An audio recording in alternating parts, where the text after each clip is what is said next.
Alright, before we get started, I want to do a little bit of talking about Dynamite.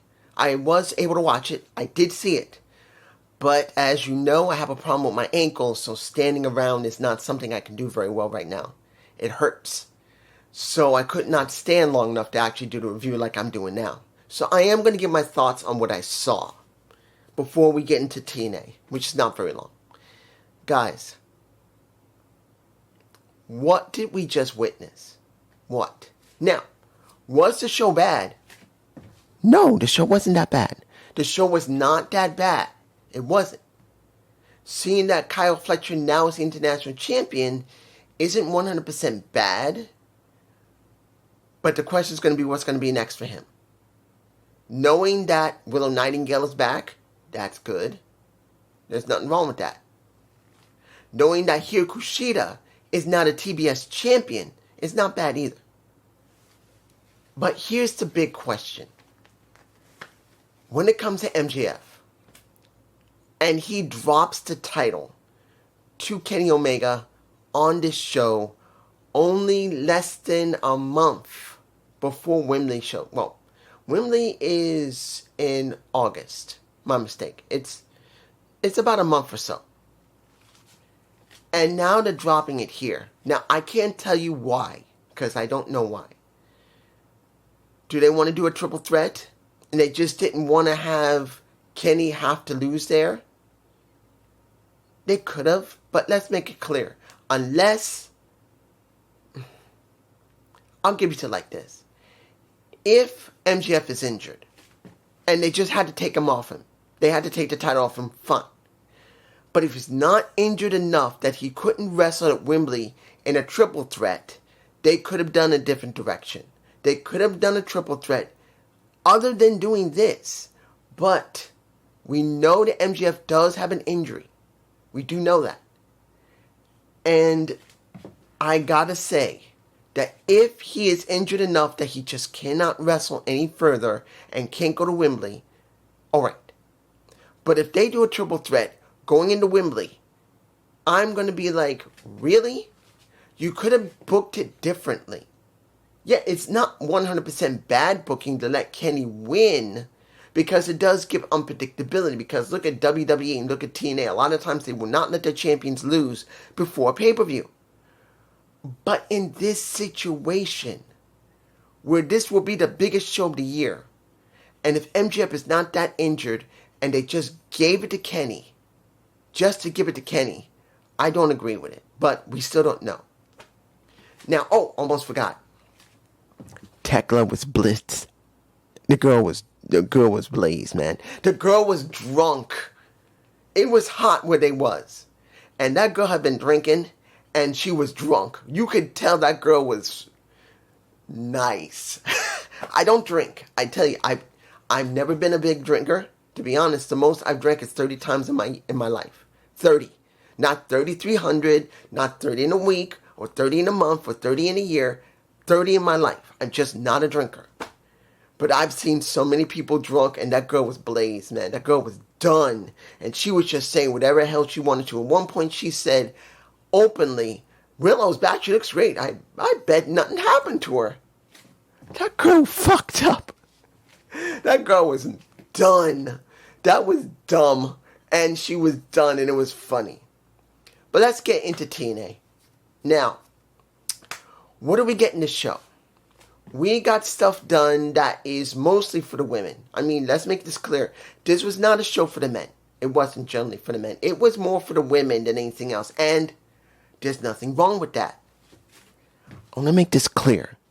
A woman's show, there's nothing wrong with it in Impact. And I would hope they would do it more with better booking. Now, did we get good booking here? We got okay booking. Which I've always said, TNA, when they got it right, they do okay booking. Do I agree with the camera work they've been doing lately? Still no. The camera work for one of the cameramen doing this, I do not agree with. It actually is a distraction. I don't think it's right. And I wish they would tell the cameraman from now on, stop zooming in every time when someone does an impact. I do not think it's necessary. But you can see how things are a little bit different when it comes to how the show is presented. Because as the tournament was going on, the Knockouts TV tournament, we got little segments where you could see women in the square, like they've done it before, but it did feel a little bit different. So I will give you that. Opening match, the Hardys versus the Great Hands of Order 4 because of the decision that was done last week. Let me get you like this. I didn't expect Order 4 to win. I didn't expect Hunch and Skylar to win, and they didn't. It was Skylar who ate it. And then when it was all over, said and done, it was a good match. I did like the match. It was a good match. But seeing when the match was over, and you see a Mustafa Ali on his phone talking to someone who's going to do an address next week about the state of the International Championship, you wonder who's coming in. It's a big question who's coming in. It's going to be a big question. Don't know who, but we will be finding out. If it's me, and this is my speculation, and I know they can't, I don't think they can wrestle yet. I don't think so. But it has been a bit. I don't remember. What happened with Xavier Woods and Kobe? Now, I don't think it's them. They should not be on any show unless they went back to WWE and they made an agreement that they would not do this and they just been let go. And their non-compete clause might be null and void. I don't know. Or it could be somebody else. The only thing I know is he made the phone call. Moving on. Next match. For the spot in the TV tournament, we get Fedor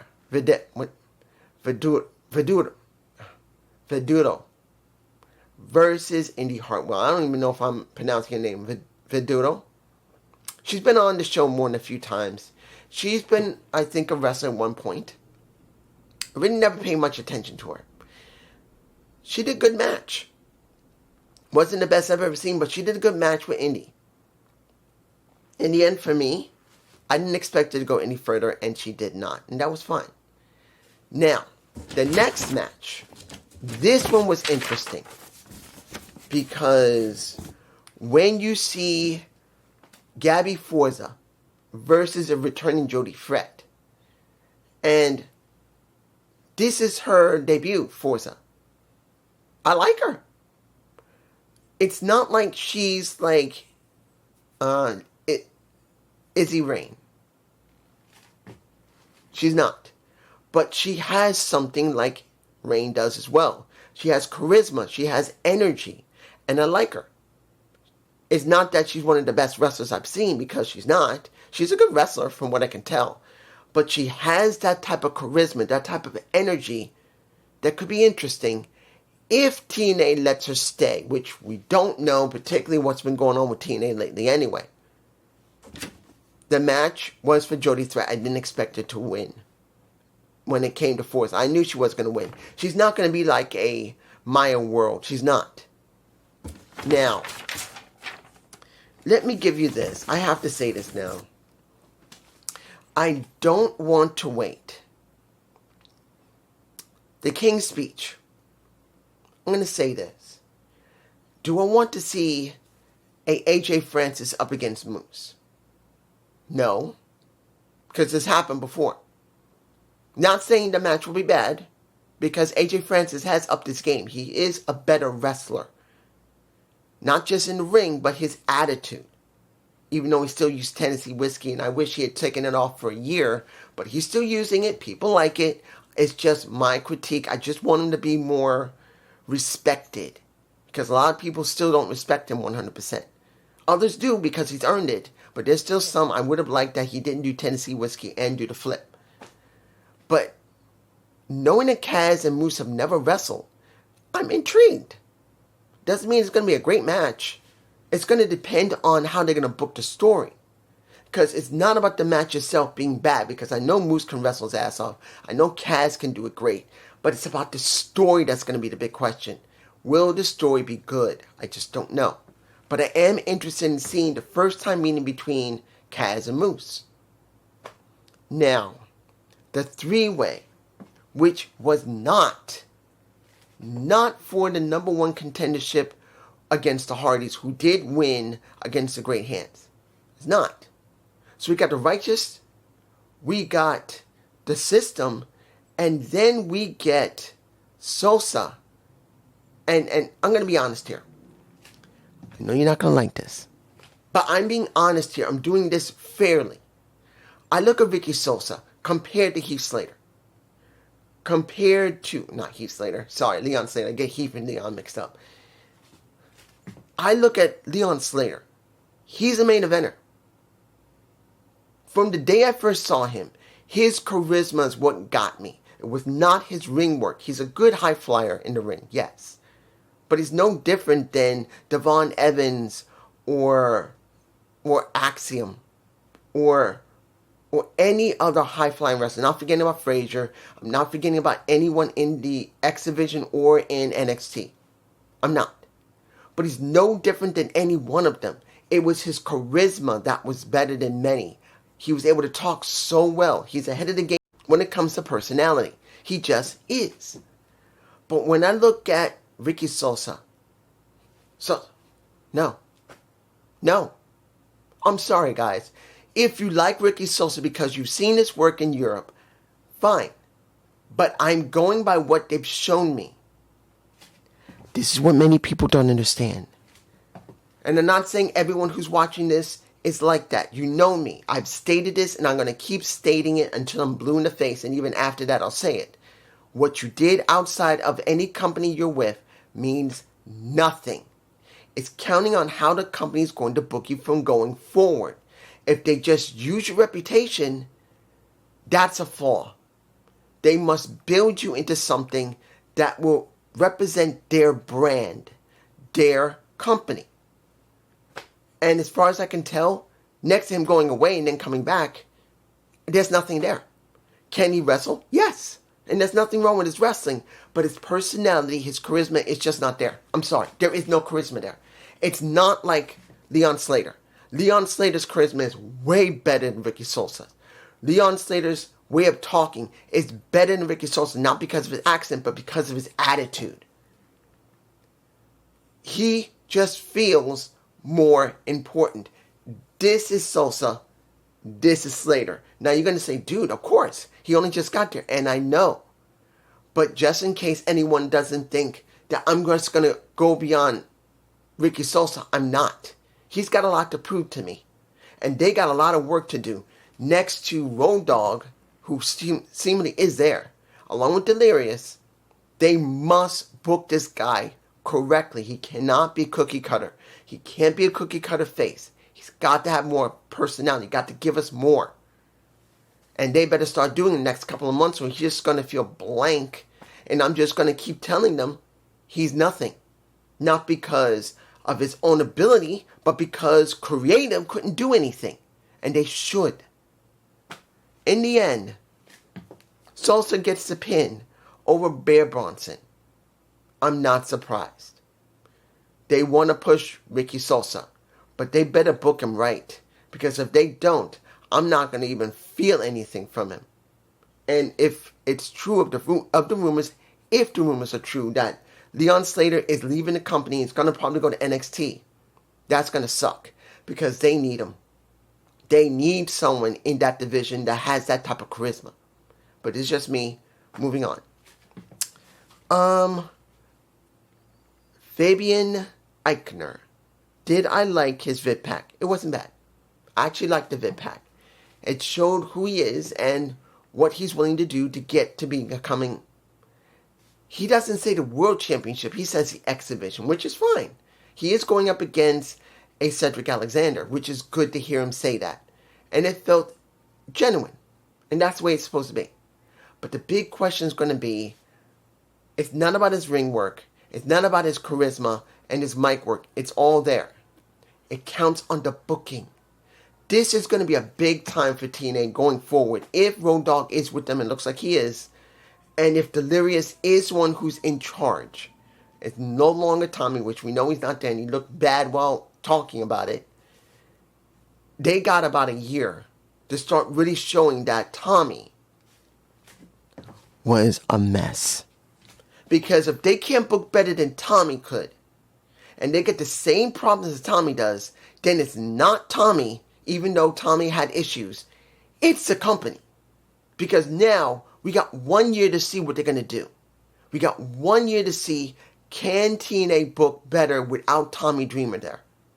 This is a big question, because if the booking's exactly the same as Tommy would do it, and it's frustrating to the roster itself, then what was the point of getting rid of Tommy unless they wanted to get rid of him because he was a scapegoat? They must have better working booking. Moving on. Okay. Casey Navarro. Did I like that segment with him, Nick, and Ryan? Ryan whacking him behind the head, and he's told flat out, you don't got it. Sorry, kid, you don't got it. He got offended. And I'll say he looked pretty good while doing it. Seeing that he bust his butt for 11 years to get to TNA and beat his own brother shows he's got it. And then when Ryan whacked him behind the head and Nick got in the ring and said, you are nothing. Next to what he said already. Don't call me. Don't text me. Lose my number. And definitely the last thing, keep my family out of your mouth. That kind of reminds you of Will Smith in the face. Don't. So, we got the first challenger for Nick's new title run. And to be honest, I'm interested in seeing Casey Navarro actually go after that title and how they're going to book him. Because he's going to face Ryan first and beat Ryan again and probably get some help while doing it.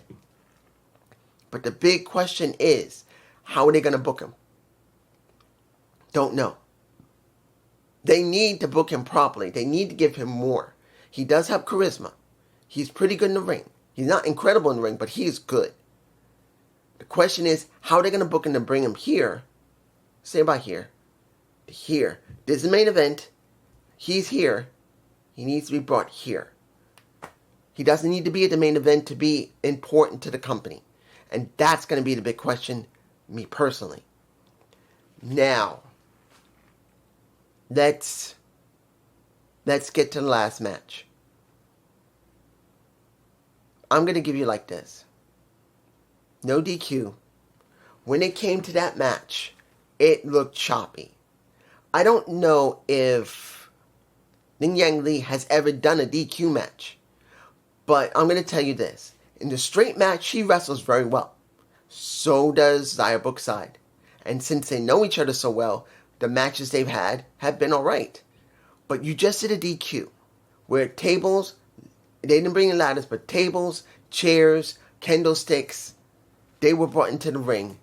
And it looked like when it comes to Ling Yang Lee, she was sloppy in understanding what needs to be done. At one point, just before she did her moonsault to try and nail Xia, she had to flip over her own thing she's supposed to be laying on top of. And that's Xia because Ling Yang Lee put it the opposite way. Now, mind you, things like that happen. It happens. Ow. Sorry, my leg. My ankle. Hang on a sec. Whew. Oh, that hurts. Let me give it to you like this. These things do happen. Sometimes they flip them backwards, and the other one has to be able to correct it. There's nothing wrong with that. They don't want to hurt themselves. But I'm going to tell you this. Ling Yang Lee did look very awkward while in that DQ match when it came to using utensils. Tables, chairs, candlesticks, whatever was being used, her reaction when she did get whipped was fine. She was fine. But she seemed awkward. And that could be because she doesn't usually do that type of matches often. Now, I could be wrong, but I think that's one of the few ones she's done. Maybe she's done maybe 2 others or 3 if I remember in NXT when she was there. But it's hard to know because I never did see the dark matches. So I don't know when she was over there. But it's a big question. I do believe she didn't do a very bad job, but it was awkward to see her do it. And she did not win. And you can see Xia when she pinned her, the look on her face fit perfectly. She doesn't care 2 damn flips. She's going to do whatever she can to win. And she did. But now the big question is, who is next for Zaya? Who is going to be working with Zaya Brookside? I don't know. Now, of course, you're going to say, well, there's always other people there. Come on. You got Indy Hartwell. You got Elena Black. You got Mara Sage. You got all these women. Rosemary. Allie. Any of these women. Yes. But who is the right one to do this with? And can you build a story with it? Are you going to go to Rosemary and say she's gatekeeping? Now, mind you, they just won the titles, so I don't expect Rosemary or Allie to try and just go and do it immediately unless they want to try and do double champions and just give Zaya someone to go up against. But it really feels like there's got to be the right person to team her up with.